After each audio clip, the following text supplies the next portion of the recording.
Ang programang ito ay rated SPG. Striktong patnubay at gabay ng magulang ang kailangan. Maaaring may masiselang tema, lengguwahe, karahasan, sexual, horror o droga na hindi angkop sa mga bata. Alin, ano nakita niyo ng papa? Di ba ate? Hindi ko kaya mawala si papa sa akin. Hindi! Narito na nga ang ating pakabangan ngayong Lunes sa abot kamay na pangarap.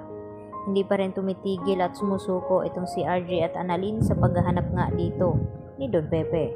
At kahit na halughog na nga ng lahat ng basurahan, ay hindi pa rin nila nakita itong si Don Pepe.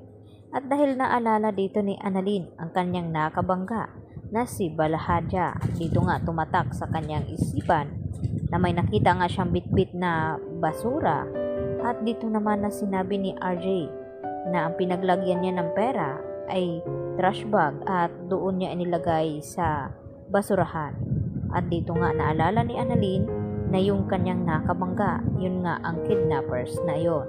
At dito rin nabanggit dito nila Nurse Karen at Ivan ang tungkol sa disguise dito ni Moira at ipinaliwanag kung ano nga ang itsura nito.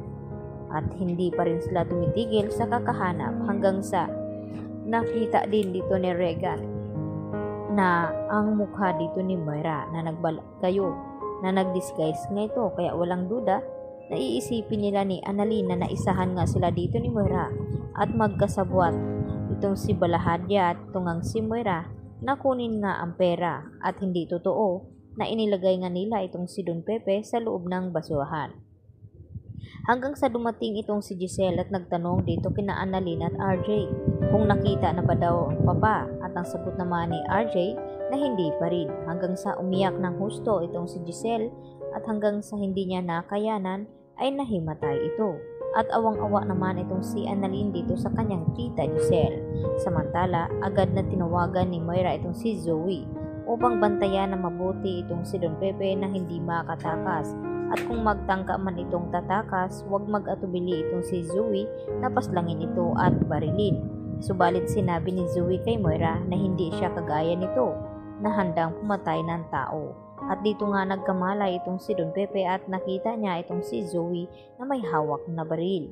Ano nga ba ang posibleng gawin ni Don Pepe? Magmamakaawa nga ba siya nito kay Zoe upang pakawalan siya? Samantala, tagilid din ang kalagayan dito ni Lynette at ng kanyang mga kasamahan na si Dr. Katie at itong si Dr. Patricia Minor dahil sa mga humahabol din sa kanila.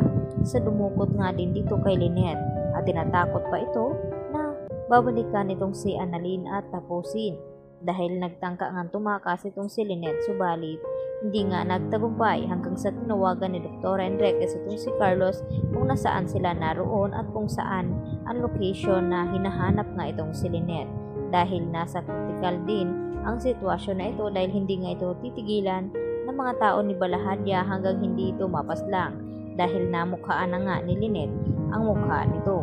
Kaya hindi papahayag na hindi nila ito mapaslang itong si Lynette, baka sila ang balikan at maikulong. Kaya ang ginawa dito ni Lynette ay nakipagtagu-taguan siya dito sa humahabol sa kanya at ang hawak lamang ni Lynette ay isang ballpen. Ano nga ba ang laban ng isang ballpen dito sa hawak na baril ng mga masasamang tao? Mauunahan nga ba ni Carlos na darating ito at iligtas itong si Lynette o baka mahuli na nga ang dating nito? Dahil ganun din ang ginagawa dito ni Annalyn na patuloy pa rin na hinahanap ang kanyang lolo Pepe dahil hindi nga ito mapakali, baka kung ano na nga ang nangyari sa kanya. Kaya yan naman ating pakatutukan kung maaalala ni Annalyn ito ngang si Moira. Yan lang po at marami pong salamat.